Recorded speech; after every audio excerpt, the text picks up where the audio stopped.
Hi viewers, welcome to the next section of the course, Performance and Advanced Concepts. This section serves to explore some of the new features that it builds upon and how to most effectively employ them to streamline your application. In this section, we will initiate by understanding and properly utilizing Enable Prod mode with pure and impure pipes. Then we will work with zones outside Angular, listening for NG zone events and executing outside the Angular zone. Further, we will configure components to use explicit change detection with onPush, view encapsulation for maximum efficiency, and the Angular 2 renderer service to use web workers. Finally, we will be configuring applications to use ahead-of-time compilation and lazy loading. Now we move on to the first video of this section that deals with understanding and properly utilizing Enable Prod mode with pure and impure pipes. In this video, we will implement a feature that violates Angular's change detection schema, correct it, and safely use Enable Prod mode. Angular 2 was a total rebuild for a number of reasons. One of the biggest ones was certainly efficiency. The framework that emerged from the ashes is a sleek and elegant one, but not without its complexities. Angular 2's change detection process is an elegant but fickle beast that is challenging to understand at first. While it offers huge efficiency gains over the 1.x framework, the gains can come at a cost.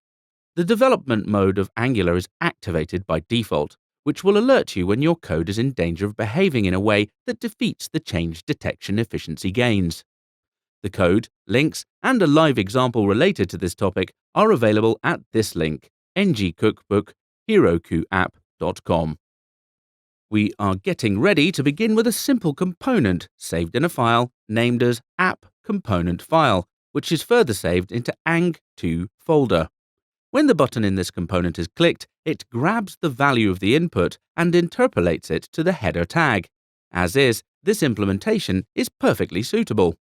To demonstrate the relevance of Enable Prod mode, you'll need to introduce a behavior that Enable Prod mode would mask. More specifically, this means a piece of your application will behave differently when two sequential passes of change detection are run. We'll be generating a consistency error. For that, we will create a nonsensical pipe that is a code file, namely AddRandomPipe.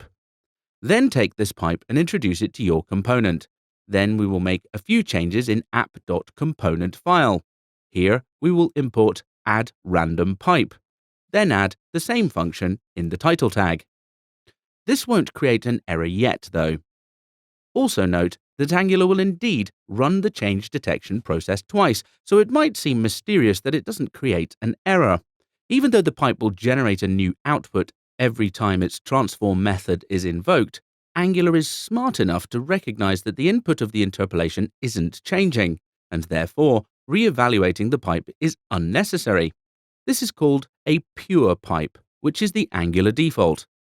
In order to get Angular to evaluate the pipe during each change detection cycle, specify the pipe as impure.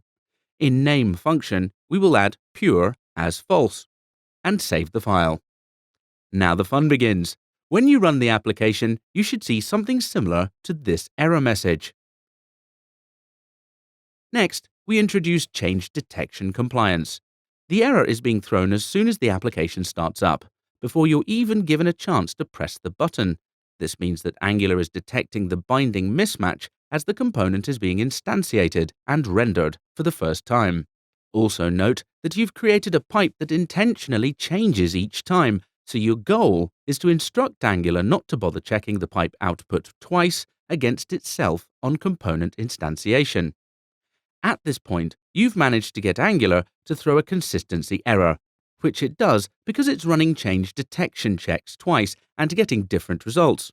Switching on Enable Prod mode at this point would stop the error, since Angular would then only run change detection once and not bother to check for consistency. This is because it trusts you to have verified compliance before using Enable Prod mode. Turning on Enable Prod mode to mask consistency error messages is a bit like coming home to find your house is on fire and then deciding to go on a vacation. Angular allows you to control this by specifying the change detection strategy for the component. The default is always to perform a change detection check, but this can be overridden with the on-push configuration. We need to add a few codes in app component file, so in the import section, add change detection strategy. Then after h1 tag, we will add this line in the code. And save this file. Now, when the component instances is initialized, you should no longer see the consistency error. Let's learn about switching on Enable Prod mode. Since your application is now compliant with Angular's change detection mechanism, you're free to use Enable Prod mode. This lets your application run change detection once each time. This is because it assumes the application will arrive in a stable state. In your application's bootstrapping file, invoke Enable Prod mode before you start bootstrapping. Now let's see how it works. Enable Prod mode will configure your application in a number of ways, including silencing error and informational error messages, among others. However, none of these ways is as visible as the suppression of the secondary change detection process.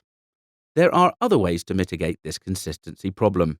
For example, suppose you want to generate a pipe that will append a random number to the input.